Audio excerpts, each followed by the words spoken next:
श्रोते हो, समर्थ आदिशक्तीच्या ठाण्यात म्हणजेच कोल्हापुरात आले.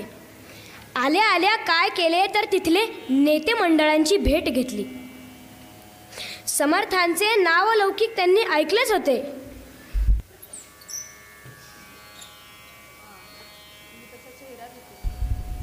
समर्थांचे नावलौकिक त्यांनी ऐकलेच होते, पण साक्षात भेट ही त्यांना आजच घडत होती. समर्थांनी त्याचबरोबर अनेक बैठकाही घेतल्या. समर्थांची ती वाणी आणि त्यांचं व्यक्तिमत्व त्या नेत्यांना भारावून टाकणारं होतं.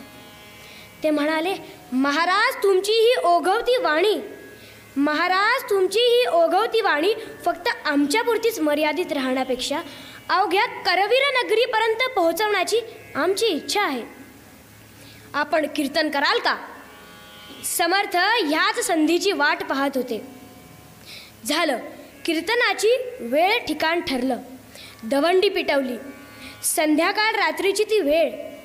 अंबेचा दरबार प्रांगण श्रोत समुदायाने खचाखच भरला.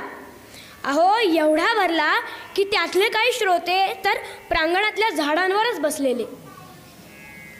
अर्थातच समर्थ साक्षात कीर्तनाला उभे राहणार होते.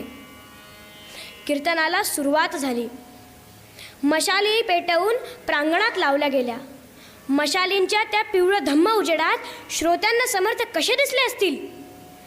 अहो 6-6.5 फूट उंची समर्थांची.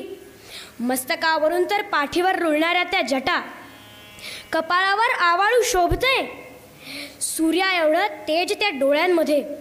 गरुडासारखं टोकदार नाक आणि छातीवर दाढी रुळतीये. काय ते बलदंड बाहू. काखेत कुबळी, खांद्यावर झोळी, पायात खडावा आणि कफनी धारण केलेले असे हे श्री समर्थ रामदास स्वामी कीर्तनाला उभे राहिलेत.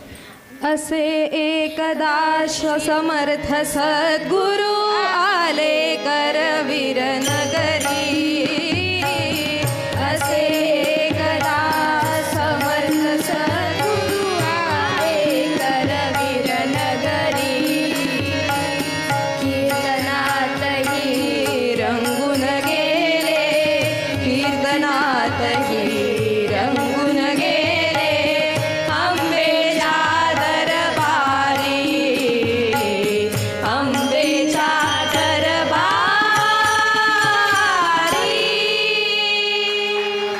समर्थांची घारीसारखी नजर, समर्थांची घारीसारखी नजर श्रोत समुदायावरून फिरत होती आणि